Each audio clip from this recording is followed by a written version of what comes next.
Let me recognize that the topic of CBDCs has been quite intensely present in discussions around the world. We had last year in Jeddah a CBDC conference. It was co-hosted by the Saudi Central Bank, the Arab Monetary Fund, and us, the IMF. Many of you attended it. And already then, we recognized that in a massive transformation driven by the digital revolution, of course, how the economy functions and the role of money is significantly impacted. We used to say before the pandemic that the future was digital.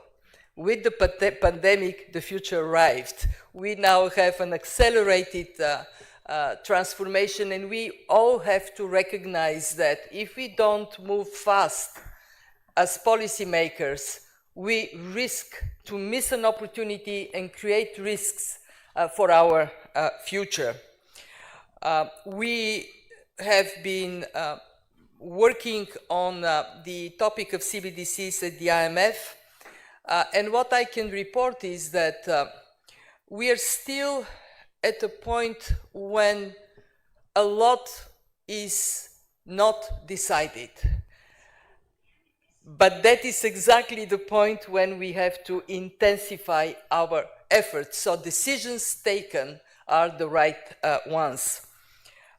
We have seen many central banks picking up on the issue of CBDCs. In fact, 114 central banks are at some stage of exploration, with about 10 already crossing the finish line. And of course, we know the largest pilot in the world is the one in China, with 118 million participants in that pilot.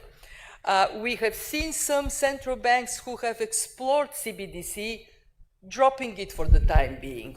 And that is also a reflection that it is not a simple, straightforward decision to take. Let me make 3 points at this opening of the conference. The first one is the point about benefits. Why is it so important to explore CBDCs? Well, first, they give more people access to financial services and bring the cost down. Second, CBDCs can provide for more resilient and efficient payment systems.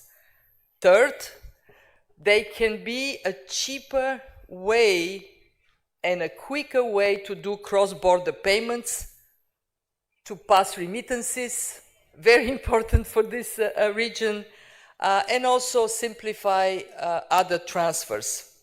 Let me just give you a number to illustrate. Average cost of remittances, 6.3%.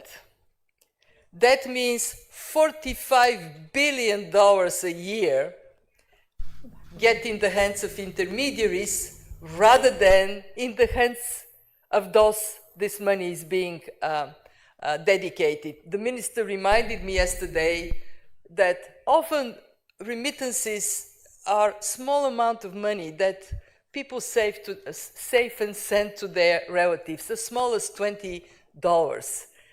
Taking away any percentage of this means that the hard labor, the hard effort of those who save is being undermined.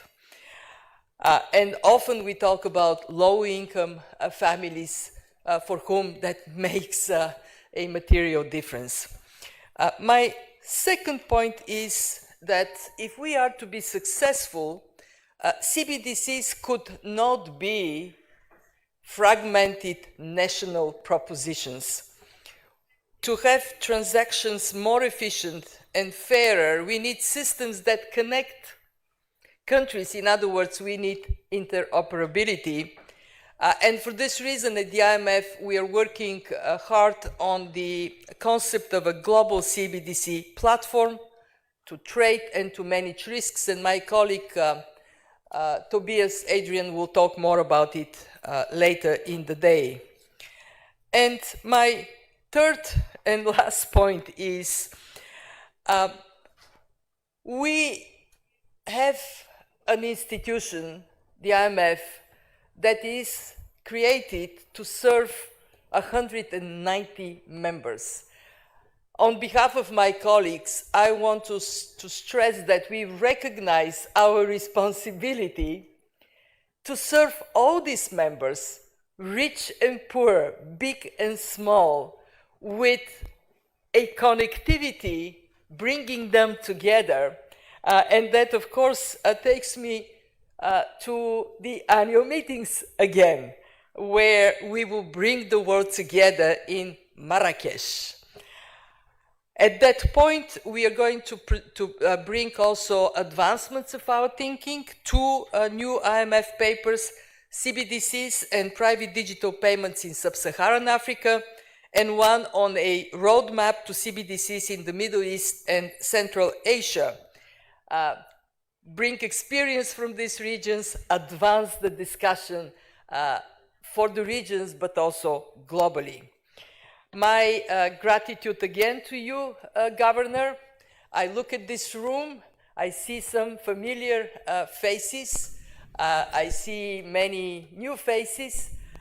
This is a demonstration of the excitement that comes when we discuss CBDCs, and I so very much look forward to our discussion today, as well as when we are all where? In Marrakesh. Thank you.